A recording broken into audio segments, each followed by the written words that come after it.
Então, Reverendo Ricardo, e aí? Romanos 7, Paulo está falando dele, não está falando dele? Como é que fica essa história diante da santidade?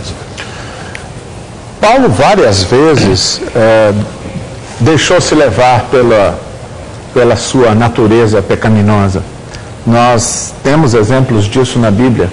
E isso em nada desabona a sua obra como apóstolo dos gentios, pregador e grande evangelista, grande homem de Deus. Isto também é verdade dos heróis da fé. Em toda a Bíblia, no Antigo Testamento, todos pecaram e gravemente. Então, nós devemos compreender Davi, homem segundo o coração de Deus, porém pecador. Em que sentido? O fato da humildade de reconhecer que somos pecadores, acredito que faz parte desta santidade neste sentido mais adequado, de que nós estamos vendo o Reverendo Almir dizer que seria a verdadeira posição do Wesley e não a do perfeccionismo.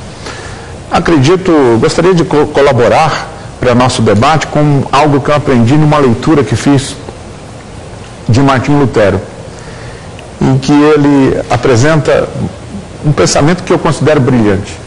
Ele disse assim: para o homem que está em comunhão com Deus no Espírito, o pecado o aproxima de Deus, porque faz com que ele se veja como pecador e faz com que ele procure melhorar, se arrepende e procura melhorar.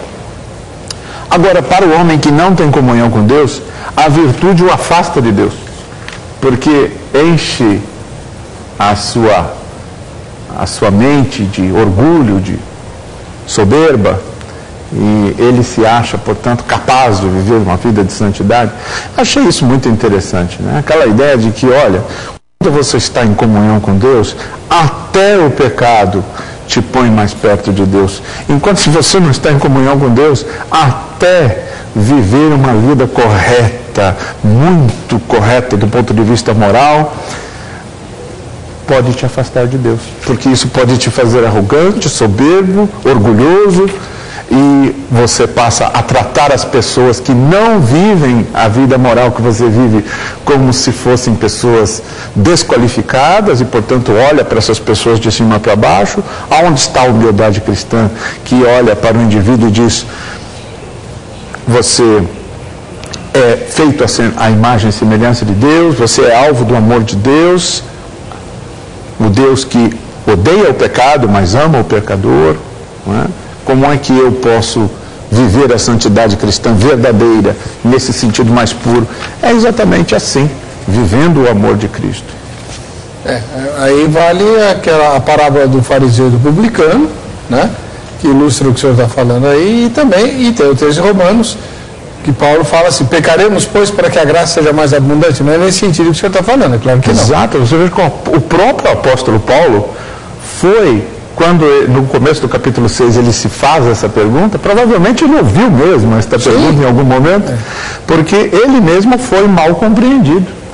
Algumas pessoas acharam que Paulo estava dizendo que, por causa da justificação pela fé, pela graça mediante a fé em Cristo Jesus, nós agora poderíamos viver uma vida de pecados. E ele diz: de forma alguma. Mas esse mal-entendido existe. Até hoje, né? É complicado esse negócio. Rosenberg, do Jardim do Seridó, no Rio Grande do Norte. O senhor manda ser santo como ele. Como podemos definir essa passagem bíblica? Olha, o Jardim do Seridó, no Rio Grande do Norte, é um lugar... O senhor conhece lá?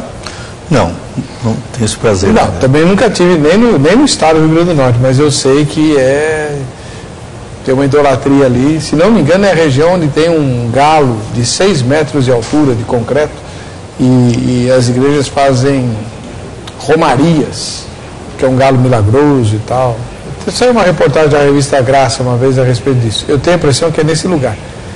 Bom, de qualquer modo, fica a pergunta do Rosenberg aqui para o senhor comentar, Reverendo Almir, responder.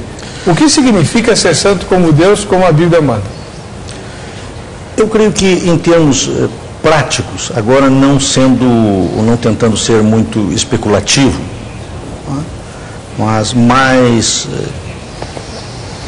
dia a dia, significa andar com Deus, andar numa relação viva com Deus, o que significa também estar fazendo ou buscando e tendo prazer em realizar a vontade de Deus.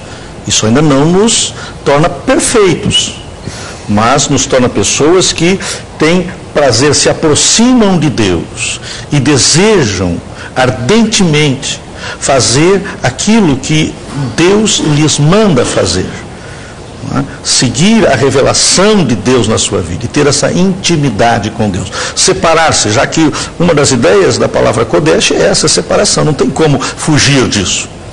Pode às vezes parecer um escape, mas não tem como fugir desta essência. E essa separação de outras vontades para estar andando na vontade de Deus. É a separação de outras vozes para ouvir a voz de Deus.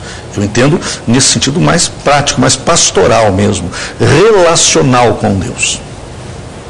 Muito bom.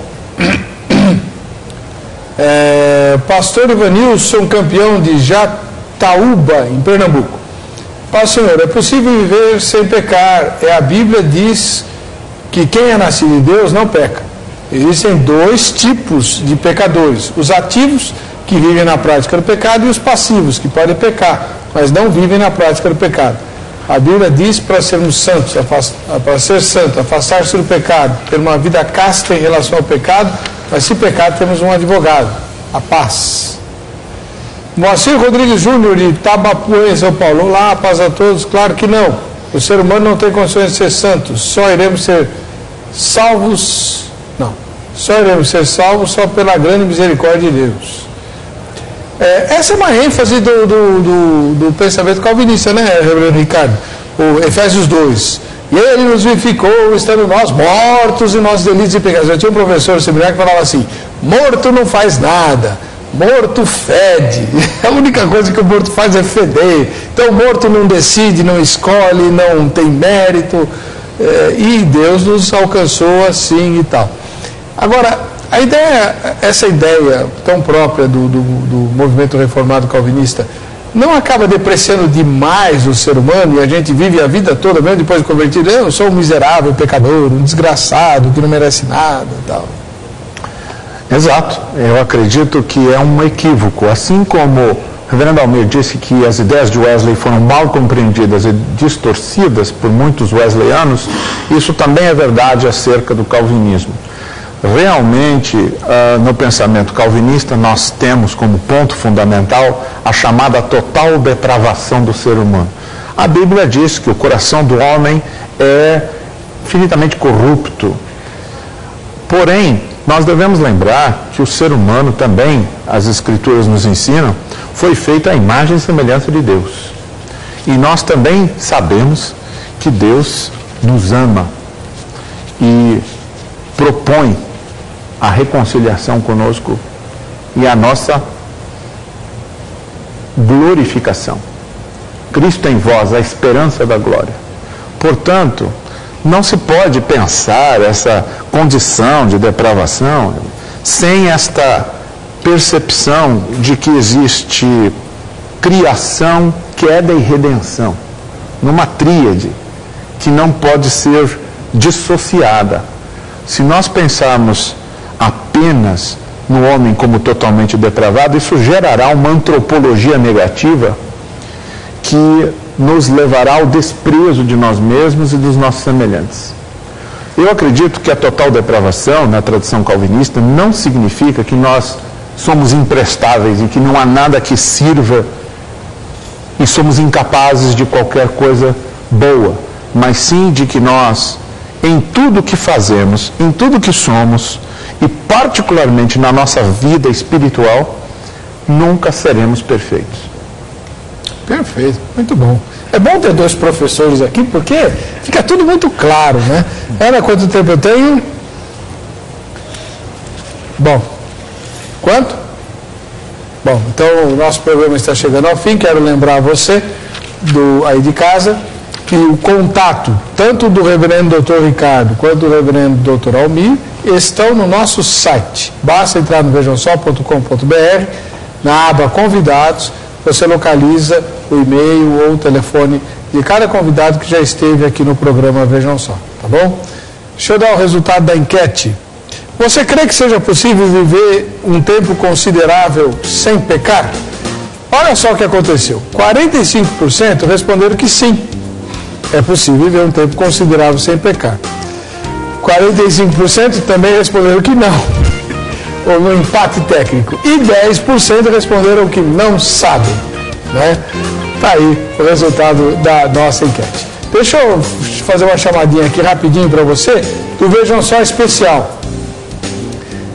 Se você quiser me seguir no Twitter, é só clicar aqui, ó, siga o Pastor Heber no Twitter, tá no canto esquerdo do site. E na direita tem o Vejam Só Especial, que é o programa que vai ao ar na sexta-feira. Mas como ele é gravado, para você participar, você tem que clicar no Vejam Só Especial, igual eu cliquei agora, e estamos esperando a internet reagir. Pronto, entra outra tela, tá vendo? Essa tela, ixi, e agora? Ah, entrou nos comentários. Pois é, para você postar os comentários do Vejam Só Especial, esse próximo vai ser sobre os julgamentos de Mateus 25 e Apocalipse 20. Mateus 25 é o julgamento lá dos bodes e das ovelhas. E Apocalipse 20 é o julgamento do grande trono branco. São o mesmo evento ou Jesus está se referindo a julgamentos diferentes? Para você participar do Vejam Só Especial, você tem até quinta-feira à tarde para postar o seu comentário e votar na enquete, tá bom? Que aí ele é aproveitado na gravação. Ou então na própria sexta-feira, durante a exibição do programa, você participa normalmente, só que aí não vai ser lido aqui no programa, porque já vai ter sido gravado o programa, tá bem? Vamos ver quem é que vai levar a camiseta da Agrade, Academia Teológica da Graça de Deus. Vai para. Érica Roberta, bom, não põe a cidade, mas é do estado de São Paulo. Parabéns, Érica, que Deus te abençoe. Para você que fica com a gente, que fica com a Rite, a paz e a graça de Jesus, voltaremos no próximo Vejam Só.